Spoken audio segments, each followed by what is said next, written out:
اللهم صل على سيدنا محمد يا رب صل وسلم دائما ابدا على حبيبي. اگر تسلی سے استنجا کر کے وضو کریں اور پھر محسوس ہو کہ پیشاب کا قطرہ نکل گیا ہے تو پھر استنجا کرنا ضروری ہے یا صرف وضو کر لے؟ اور اگر اس وقت نہ ہو اور نماز کے دوران محسوس ہو تو کیا کرنا چاہیے؟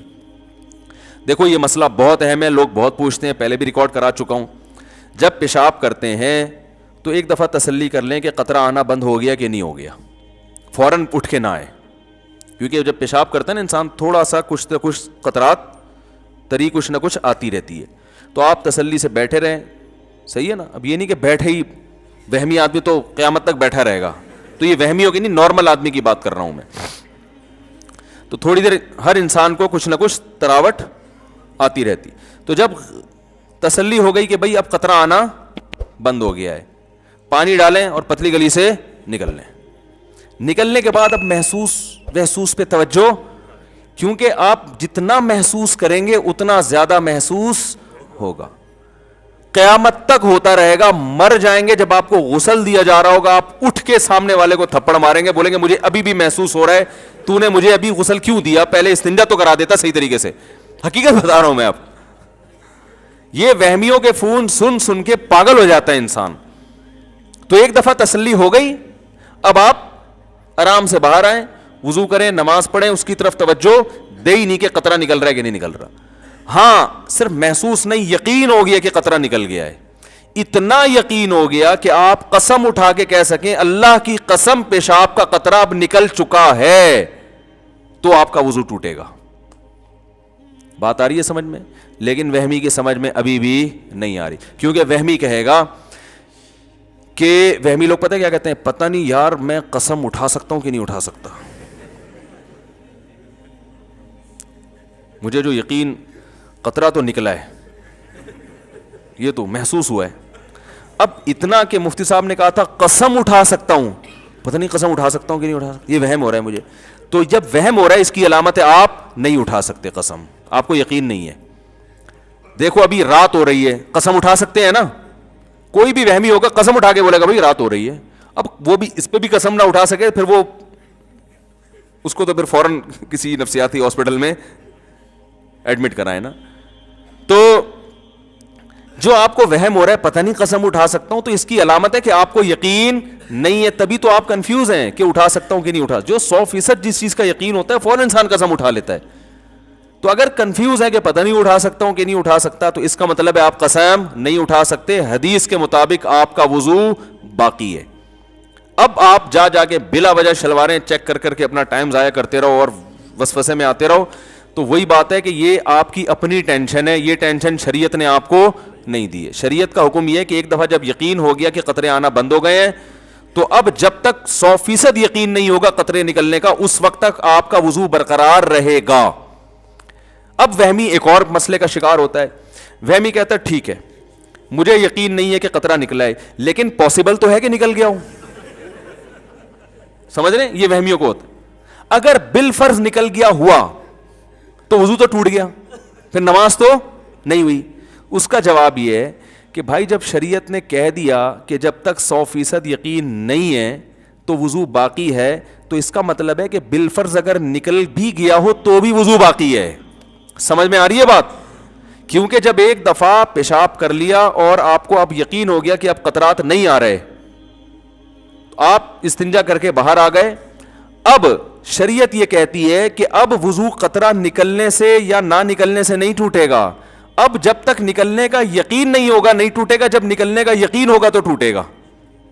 اب قطرہ نکلنے سے وضو ٹوٹتا ہی نہیں ہے، اب قطرہ نکلنے کا یقین ہونے سے ٹوٹے گا وضو. بات آ رہی ہے سمجھ میں؟ لیکن وہمیوں کی سمجھ میں پھر بھی نہیں آئے گا. وہ پتہ ہے ایک اور حملہ کرے گا شیطان. شیطان یہ کہے گا کہ دیکھو بھائی اصل میں جو حکم تھا نا وہ تو قطرہ نکلنے سے، پہلی دفعہ تو جب پیشاب کیا تو قطرہ نکلا تو وضو ٹوٹا نا. کیا خیال ہے؟ یہ تو شریعت نے ہم کو آسانی میں ڈالنے کے لیے، ایک وہمیوں کو وہم سے اور ٹینشن سے بچانے کے لیے شریعت نے کہہ دیا کہ یقین ہو قطرہ نکلنے کا تو وضو ٹوٹے گا, یقین نہیں ہے تو نہیں ٹوٹے گا. لیکن اوریجنل مسئلہ تو یہی ہے کہ پیشاب نکلنے سے وضو ٹوٹتا ہے, چاہے ایک قطرہ ہو چاہے 10 قطرے ہوں. تبھی تو جب پہلی دفعہ پیشاب کیا تھا میں نے بیٹھ کے تو وضو پورا ٹوٹا تھا میرا. تو اس کا مطلب ہے کہ اصل تو وہی ہے. تو یاد رکھو وہ جو اصل ہے کہ پیشاب نکلنے سے وضو ٹوٹتا ہے, وہ بھی شریعت کے بتانے سے ٹوٹتا ہے نا, یہ کسی انگریز نے ریسرچ کر کے بتایا تھا لیبارٹری میں. تو جو شریعت نے آپ کو یہ بتایا کہ پیشاب نکلنے سے وضو ٹوٹتا ہے, اسی شریعت نے یہ بتایا کہ یہ اس وقت ٹوٹتا ہے جب آپ کو نکلنے کا 100% یقین ہو. اگر یقین نہیں ہے تو 100 دفعہ نکلتا رہے, نہیں ٹوٹتا. یہ کوئی میڈیکل سائنس کی رپورٹ تھوڑی ہے کہ پیشاب نکلنے سے وضو ٹوٹ جاتا ہے بھائی. اس کے بعد بھی اگر کسی وہمی کی سمجھ میں مسئلہ نہیں آیا تو پھر یہ پولیس کا کیس ہے سیدھا سیدھا, بشرطے کہ جو پولیس آپ کا علاج کرے گی وہ خود وہمی نہ ہو, یہ ضروری. تو یہ پیشاب کا بھی یہی حکم ہے, اسی طرح ہوا خارج ہونے کا بھی یہی ہے. بعض لوگوں کو وہم ہوتا ہے پتہ نہیں ہوا جب 100% یقین ہو گیا کہ ہوا خارج ہو گئی ہے تو وضو ٹوٹے گا, جب تک 100% یقین نہیں ہے وضو نہیں ٹوٹے گا. سمجھ رہے ہیں؟ اسی طرح یاد رکھو کپڑے پہ ناپاکی لگ گئی ہے کہ نہیں لگی ہے, جب 100% یقین ہو گیا کہ لگ گئی ہے تو وضو تو ناپاک ہوگا کپڑا. جب تک 100% یقین نہیں ہے کپڑے کو پاک ہی سمجھا جائے گا. مثلا آپ جا رہے ہیں, بائک والا قریب سے گزرا, چھینٹیں پڑ گئیں. اب لوگ کہہ رہے ہوتے ہیں پتہ نہیں یار یہ پانی کی جو چھینٹیں لگی ہیں یہ کتے نے کہیں پیشاب تو نہیں کیا اس پانی کے اندر. تو بھائی آپ نے پیشاب کرتے ہوئے دیکھا ہے کتے کو؟ نہیں دیکھا, تو بس اس کا مطلب یہ پانی کیا ہے؟ پاک ہے. حضرت عمر رضی اللہ تعالیٰ عنہ ایک سفر میں تھے, پانی ختم ہو گیا, لوگوں کو وضو کی ضرورت تھی, ایک تالاب میں پانی نظر آیا, چھوٹا سا تالاب تھا. تو کسی نے جا کے تحقیق کرنا شروع کر دی کہ اس میں کہیں کتے نے پانی منہ تو نہیں ڈالا. حضرت عمر کو غصہ آیا, فرمایا اب ہی منہ ما اب ہم اللہ, جس چیز کو اللہ نے چھپا دیا اس کو چھپائے رکھو. ہم نے تو نہیں دیکھا نا بلا وجہ, ہم تو یہی سمجھیں گے پاک ہے بھائی. اب تحقیق کر کر کے کتے کو منہ ڈلوا دو اس کے اندر, سب مصیبت میں پڑ جائیں گے. کہاں پانی تلاش کرتے, 1 میل دور پانی ہو تو وضو تیمم جائز تھوڑی ہے, 1 میل کون تلاش کرے گا پانی بیٹھ کے. تو اس لیے شریعت کا حکم ہے بھائی جو چیز پاک ہے, ہر چیز پاک ہے جب تک ناپاک ہونے کی دلیل نہ ہو. سمجھ رہے ہیں؟ اسلامی ملکوں میں گوشت حلال ہے جب تک حرام ہونے کی دلیل نہ ہو. آپ قصائی سے گوشت لے کر آتے ہیں, حلال ہے بھائی. کوئی کہے یار ہو سکتا ہے قصائی نے اللہ کا نام نہ لیا ہو, تو بھائی جب تک 100% یقین نہیں ہوگا کہ اللہ کا نام نہیں لیا ہم اس کو حلال ہی سمجھیں, کیونکہ اسلامی کنٹری ہے یہاں اللہ کا نام لیا جاتا ہے. ہاں غیر مسلم کنٹری میں حرام سمجھا جائے گا جب تک 100% یقین نہ ہو کہ اللہ کا نام لیا گیا. تو شریعت کا اصول ہے بقاء ما کان علی ما کان, جو چیز جیسی تھی ویسی ہی سمجھی جائے گی. اس کے خلاف اس وقت ہوگا جب اس کی مخالفت کی مضبوط دلیل ہو, وہم سے نہیں ہے. کئی لوگ طلاق کا مسئلہ پوچھتے ہیں, میں نے 2 طلاقیں دی ہیں, یہ 3 میں بھول گیا. تو ہم کہتے ہیں 2 ہو گئی ہیں, تیسری نہیں ہوئی ہے, کیونکہ طلاق میں اصل ہے کہ نہیں ہو. جب تک ہونے کا یقین نہیں ہوگا طلاق واقع نہیں ہوگی. بعض لوگ کہتے ہیں پتہ نہیں مجھے وہم ہے میں نے بیوی کو طلاق دی ہے کہ نہیں دی ہے. ہم کہتے ہیں بھائی اصل یہ ہے کہ نہیں دی. جب 100% یقین ہو, قسم اٹھا کے بولو کہ میں نے دی ہے تو ہوگی, ورنہ نہیں ہوگی. تو خام خواہ ملنا لوگ وہم میں پڑے ہوئے ہیں کہ یار وہ پتہ نہیں ہو گئی کہ نہیں, دی ہے کہ نہیں دی ہے میں نے. او بھائی دی ہوتی تو ساری دنیا کو پتہ چلتا ہے, ایسے تھوڑی ہو جاتا, بیگم نہیں چھوڑتی تمہیں, تو ایسے تھوڑی ہوتا ہے وہم. تو یہ ایک علاج ہے وہم کا, اور شریعت نے بھی بتایا ہے کہ جو چیز جیسی ہے ویسی ہی سمجھی جائے گی. اس کے اچھا اسی طرح یاد رکھو انسانوں میں اصل یہ کہ سارے انسان اچھے ہیں. سمجھ میں آ رہی ہے بات؟ جب تک برے ہونے کی کوئی اتنی مضبوط دلیل نہ ہو کہ آپ قسم اٹھا کے بول سکو کہ اس آدمی میں یہ برائی ہے, اس وقت تک اس کو برا سمجھنا بھی جائز نہیں. حتیٰ کہ آپ نے اس کی برائی دیکھ لی اور اس میں اس بات کا کوئی لاجک بنتی ہے اس کی کہ ممکن ہے یہ ہو, ممکن ہے. جیسے آپ نے کسی کو کسی خاتون کے ساتھ کھڑا ہوا دیکھ لیا, کہ ہوٹل میں چپکے سے دیکھا کہ کسی لڑکی کے ساتھ بیٹھا ہوا ہے, عین ممکن ہے شادی کی ہوئی ہو اس نے. کیا خیال ہے؟ آپ کہیں گے بھائی شادی ہے تو ان کی عمر 48 سال ہے, میری 48 نہیں ہے, پہلے بتا دوں میں کہ آپ سمجھ میں اپنی مثالیں دے رہا ہوں. اب مسئلہ یہ ہوا آپ نے کسی کو کسی لڑکی کے ساتھ دیکھ لیا, عین ممکن ہے بھائی بیوی ہو نا, یہ تو امکان تو ہے نا. آپ کہہ سکتے ہیں اس کی بیوی کو تو میں جانتا ہوں, ہو سکتا ہے چھپ کے ایک اور شادی کی ہوئی ہو. تو جب تک اچھے معامل پر اس کو پھیرنا ممکن ہے, شریعت آپ کو بدگمانی کی اجازت نہیں دیتی. اور ہمارے ہاں سگی بیوی کے ساتھ بیٹھا ہوا ہوتا ہے, 2 بچے بھی ہوتے ہیں, بدگمان عورتیں یار کسی سے بھی پکڑ لیے ہوں گے لوگوں کو بیوقوف بنانے کے لیے. کیا خیال ہے؟ ورنہ یہ بیگم کے ساتھ قائد اعظم کے مزار پہ کیا کر رہا ہے, صرف قائد اعظم کا مزار ہونا اس کی علامت ہے کہ یہ ڈیٹ مارنے آیا ہے. بھائی شریف لوگ بیوی کے ساتھ قائد اعظم کے مزار بھی جا سکتے ہیں اور کہیں بھی جا سکتے ہیں.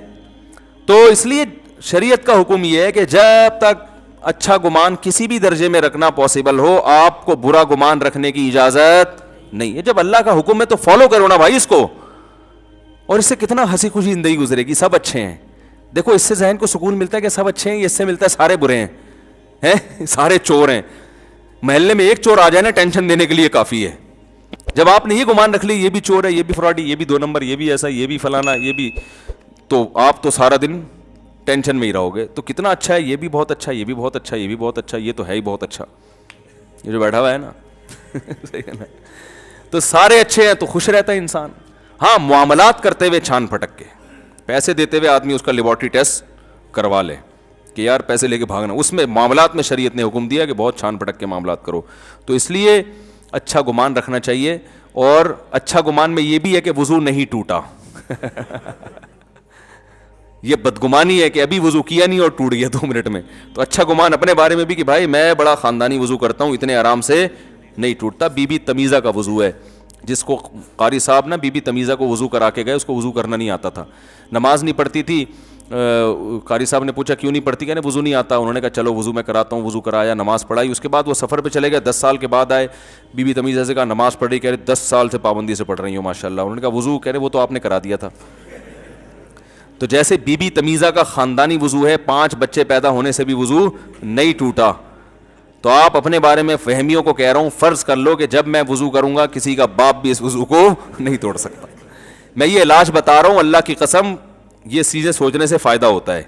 ان چیزوں کا علاج نفسیاتی ڈاکٹروں کے پاس نہیں ہوتا, ٹھیک ہے نا, کیونکہ بعض نفسیاتی ڈاکٹروں کا وہم ہو جاتا ہے کہ ہمارا وضو نہیں ہے. گزارش ہے کہ تشہد میں انگلی کن الفاظ پہ اٹھانی چاہیے, 1 مرتبہ اٹھانی چاہیے یا 1 سے زائد مرتبہ, اور یہ انگلی اٹھانا سنت ہے یا واجب یا مستحب؟ یہ مستحب عمل ہے.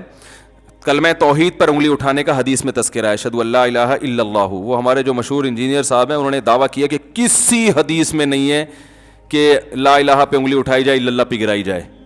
تو وہ جب میں نے ارادہ کیا تھا نا کہ سامنے فیس ٹو فیس بات ہوگی, تو میں وہ حدیث کا بھی حوالہ انشاءاللہ پیش کروں گا کہ آپ کہہ رہے تھے نہ کوئی صحیح حدیث ہے نہ کوئی ضعیف. دعوے کر کے نا, تو دعوے کرنے ہی نہیں چاہیے انسان کو, اتنے جب کیے ہیں تو پھر ان کو جب فیس تو کرو نا ان دعووں کو. تو میں کہہ رہا ہوں کہ میں بیٹھ کے آپ کو حوالہ بتاؤں گا. تو میں یہ ویڈیو نہیں بنا سکتا یہاں بیٹھ کے, کیونکہ ویڈیو پھر وہ گڑبڑ ہو جاتی ہے, وہ گھما دیں گے بات کو. تو اس لیے ہم کہتے ہیں کہ بھائی ہے, ٹھیک ہے نا. ایسے اور بہت سارے ہیں. کبھی وہ کیا ہے کہ کب تک چھپو گے پیڑوں کی آڑ میں, کبھی تو ملو گے لنڈا بازار میں. شاعر نے کہا ہے کہ لنڈا بازار ایک ایسی جگہ ہے جہاں اچھے اچھے ڈیفینس کے لوگ بھی آتے ہیں. وہ پھر دھو دھلا کے نا ایسے کہتے ہیں ہم نے جناب یہ برانڈ ہے, جو ہم نے برانڈ ہے بہت اچھی, ہم نے خریدی ہے. تو اس لیے شاعر نے کہا کب تک چھپو گے پیڑوں کی آڑ میں, اپنی محبوبوں سے کہہ رہے ہیں کبھی تو ملو گے لنڈا بازار میں. تو بھائی کبھی آپ ملے تو ہم انشاءاللہ وہ حدیث رکھ دیں گے جس میں لا الہ پہ انگلی اٹھانا, یعنی کلمہ توحید پہ انگلی اٹھانے کا ذکر ہے. اچھا میرے بھائی, کیا رقیہ کا صحیح طریقہ, صحیح آیتیں, یہ بڑا لمبا سوال ہے, اس کا خلاصہ بتا دیتا ہوں. رقیہ دم کرنے کو کہتے ہیں. تو سورہ فاتحہ کر کے بھی رقیہ کیا جا سکتا, آیت الکرسی بھی رقیہ ہے, اور سورہ بقرہ کی آخری آیتیں, کسی پہ جن ہونا یا جادو نظر وظر, تو یہ آیتیں پڑھنے سے فائدہ ہوتا ہے, سمجھ رہے ہیں. اور نظر کی تو سب سے بہترین دعا ہے اعوذ بکلمات اللہ التامہ من کل شیطان وہامہ ومن کل عین لامہ, سمجھ رہے ہیں. مفتی صاحب آپ کے بال بہت اچھے ہو گئے ہیں, کیا راز ہے؟ میرے بال بہت گر رہے ہیں, سامنے سے خالی ہو گئے ہیں, کوئی حل بتائیں. بال جو ہے نا یہ موروثی ہوتے ہیں, یاد رکھو, قدرت کی طرف سے ہوتے ہیں, ابا دادا سے چلتے آ رہے ہوتے ہیں. میرے داڑھی کے بال جھاڑ بھجکڑ ہیں, اور بہت سے بال میرے داڑھی کے سفید بھی ہو گئے, سر کے بال سفید نہیں ہوئے, بالکل کالے ہیں. تو یہ باپ دادا سے, میرے ابا کے بال بھی سر کے بہت خاندانی بال تھے. تو یہ قدرتی چیزیں ہوتی ہیں, یہ زیادہ چینج نہیں ہو سکتی, تھوڑی بہت ان میں ادائیں ہو سکتا ہے, زیادہ نہیں ہو سکتی. باقی میرے تو بالکل ایئرپورٹ تھا, کالے تو اب بھی ہے, پہلے بھی تھے. وہ ایئرپورٹ کیسے ختم ہوا, اس پہ گھاس کیسے ہوگی, یہ ایک راز ہے جو کبھی چھاؤں میں ملے تو انشاءاللہ بتائیں گے.